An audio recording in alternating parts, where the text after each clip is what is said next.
2 हफ्ते पहले सीरिया यानी शाम में ईरान के सिफारत खाने पर मिसाइल से हमला किया गया। इस हमले में ईरान के 7 मिलिट्री एडवाइजर्स मारे गए, जिनमें ईरान का एक टॉप कमांडर मोहम्मद रजा जाहिदी भी शामिल था। ईरान को यकीन था कि ये हमला इसराइल ने किया है और ईरान ने ऐलान किया कि ये लोग अब इसका जवाब देंगे। और दोस्तों, फिर ईरान ने जवाब दिया। सबसे पहले तो 8 अक्टूबर को हिजबुल्लाह, जो लबनान का एक ग्रुप है जिसको ईरान सपोर्ट करता है, इन्होंने लबनान और इसराइल के बॉर्डर से इसराइल पर हमला किया, जिसमें 12 इसराइली फौजी मारे गए थे। इसके बाद ईरान ने एक कंटेनर शिप भी कब्जे में ले लिया था। ये बहरी जहाज इसराइल के एक बिलियनियर का था। ईरान ने इसको गल्फ ऑफ ओमान से कब्जे में लिया। और दोस्तों, इसके बाद हफ्ते और इतवार के दरमियान में ईरान ने इसराइल पर ड्रोन्स और मिसाइल से हमला कर दिया। ये 300 से ज्यादा ड्रोन्स और मिसाइल्स थे। ये पहली दफा हुआ है कि ईरान ने इसराइल में डायरेक्टली हमला किया है। ईरान ने इस ऑपरेशन को ऑपरेशन ट्रू प्रॉमिस का नाम दिया है। इस अटैक के बाद इसराइल के शहर तेल अवीव और दूसरे शहरों में धमाकों की आवाजें सुनाई दी। इसराइल के 720 इलाकों में सायरन्स की आवाजें भी सुनाई दी गईं कि हमला हो गया है। ये एक इमरजेंसी वार्निंग होती है। ईरान ने इसराइल पर 120 बैलिस्टिक मिसाइल्स, 170 ड्रोन्स और 30 क्रूज मिसाइल से अटैक किया है। दोस्तों, ये ईरान का एक बहुत बड़ा स्टेप था, ये फैसला करना कि इसराइल पर डायरेक्टली अटैक करना है, इसराइल के हमले का जवाब देना है।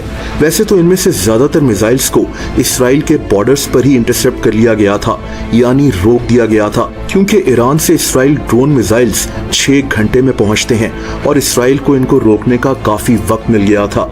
लेकिन इसराइल के साउथ में इसराइल को नुकसान पहुंचा है। इसराइल के शहर नवातिम, डिमोना, इलियात, यहाँ लोगों को बॉम्ब शेल्टर्स में रहने का कहा गया है। यानी ऐसे नहीं है कि इसराइल बस फौरन तबाह हो गया है, जैसे हमारे कई न्यूज चैनल सिर्फ व्यूज लेने के लिए हेडलाइंस लगा रहे हैं। लेकिन ये एक शुरुआत है।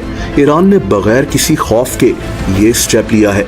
ईरान ने यह भी कहा है कि अगर इसराइल ने अब कुछ ऐसा किया तो ये फिर से इसराइल पर अटैक करेंगे और अब ये अटैक इससे भी बड़ा होगा। ईरान के प्रेसिडेंट इब्राहिम रईसी ने कहा कि इन्होंने इसराइल की ज़ायनिस्ट रजीम को एक अच्छा सबक सिखाया है।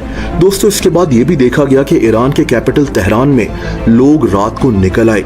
ये लोग एक जगह फिलिस्तीन स्क्वायर में इकट्ठे हो गए और इन्होंने जश्न भी मनाया।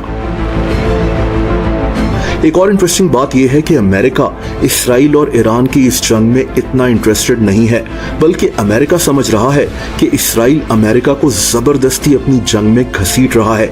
बल्कि अमेरिका ने इसराइल को मशवरा दिया है कि ईरान को अब इसका जवाब नहीं देना। दोस्तों, ये थी सारी सिचुएशन। अब सवाल यह है कि आगे क्या होने वाला है। अगर इसराइल ने फिर से ईरान पर अटैक किया तो मिडिल ईस्ट में बिलाशुबा एक जंग शुरू हो सकती है, एक ऐसी जंग जिससे पूरी दुनिया इफेक्ट होगी। अभी तो ईरान ने एक कैलकुलेटेड अटैक किया है। ये इसराइल को एक वार्निंग दी गई है। ये हमें बाद में पता चलेगा कि इसराइल अब क्या करेगा। हो सकता है कि ये मामला यहीं खत्म हो जाए।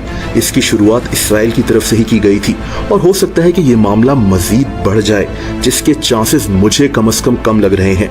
आपका क्या ख्याल है? मुझे कमेंट्स करके जरूर बताएं।